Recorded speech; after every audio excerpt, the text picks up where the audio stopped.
Assalamualaikum warahmatullahi wabarakatuh. Halo semua, perkenalkan nama saya Sekar Dwi Lestari, mahasiswi program studi Ilmu Komunikasi Universitas Al-Azhar Indonesia yang saat ini mengambil peminatan Public Relation PR 21A.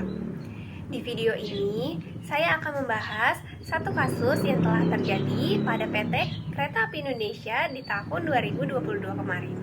Pada Desember 2022, tengah viral suatu kasus yang menjadi topik pembicaraan hangat di seluruh platform media sosial, khususnya pada platform Twitter, mengenai sebuah kasus yang dialami salah satu penumpang kereta api Indonesia yang mengeluh lantaran oleh-oleh yang ia miliki dimakan oleh penumpang lain. Cerita itu disampaikan oleh akun Twitter pada Minggu 12 Desember 2022. Korban mengaku dibuat kesal oleh penumpang lainnya yang dengan sembrono membongkar dan memakan oleh-oleh miliknya. Hari ini speechless banget sama kelakuan penumpang KAI yang mentalnya jelek dan tercela. Bisa-bisanya oleh-oleh dari Prima Rasaku dibongkar dan dimakan oleh penumpang lain waktu aku lagi pergi beli nasi goreng ke gerbong lain. Hingga Selasa 13 Desember 2022, unggahan tersebut dikomentari oleh 343 warganet dan disukai hingga 4019 akun. Beberapa dari mereka mengaku pernah merasakan pengalaman yang sama. Berdasarkan salah satu pengguna komentar yang diunggah pengguna lain pada pengguna tersebut. Ya Allah kak, sama banget, cuman bedanya kejadian yang aku alami itu waktu aku ketiduran. Padahal udah naik kereta eksekutif, tapi tetap aja pisang molen aku hilang 2 pieces. Mana baru sadar pas baru sampai rumah, waktu aku lihat kotak molen yang aku beli tiba-tiba udah kebuka. Sabar ya kak, ucap akun ini.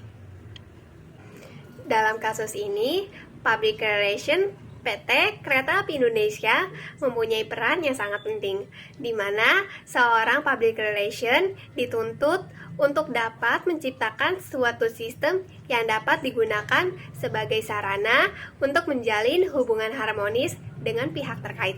Public Relation harus bisa bertindak dan mengambil keputusan dengan pertimbangan yang matang, rasional, objektif, penuh integritas, dan tanggung jawab yang tinggi demi kemajuan perusahaan sesuai dengan visi, misi, serta target yang telah ditetapkan. Karena sejatinya Public Relation adalah ujung tombak dari suatu perusahaan sesuai dengan kode etik dari Public Relation yang dituntut untuk menciptakan citra baik sebagai penyandang profesional dan citra baik bagi suatu perusahaan yang diwakilinya. Karena kode etik menjadi acuan perilaku dalam pelaksanaan peran dan fungsi Public Relation yang secara mutlak diterapkan. Kasus tersebut pada akhirnya menyebabkan kontroversi dan polemik yang berkepanjangan.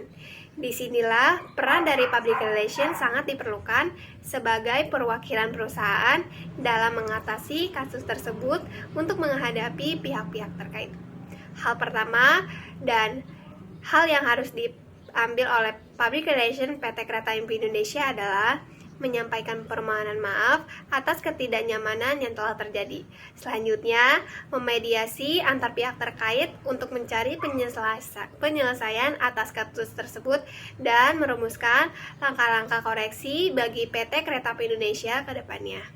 Seperti menambahkan jumlah personal security di setiap stasiun maupun gerbong lainnya, penambahan CCTV pada setiap stasiun maupun gerbong kereta, ancaman denda ataupun hukuman bagi pelaku yang terbukti melakukan tindakan pencurian baik barang maupun makanan seperti kasus tersebut untuk memberikan efek jerak.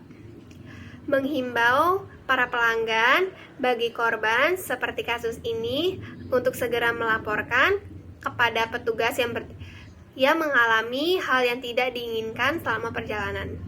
Menghimbau agar para penumpang untuk menghormati penumpang lainnya dengan tidak mengambil barang yang bukan miliknya, serta tetap waspada dan ikut menjaga barangnya masing-masing, dan seterusnya. Dari kasus ini dapat disimpulkan bahwa peran public relation sangat penting bagi suatu perusahaan. Public relation dituntut untuk terus melakukan evaluasi, koreksi, dan improvement dan situasi atas situasi yang ada untuk kemajuan perusahaan ke depannya. Itu saja yang dapat saya sampaikan, kurang lebihnya mohon maaf. Wabillahi taufiq walhidayah. Wassalamualaikum warahmatullahi wabarakatuh.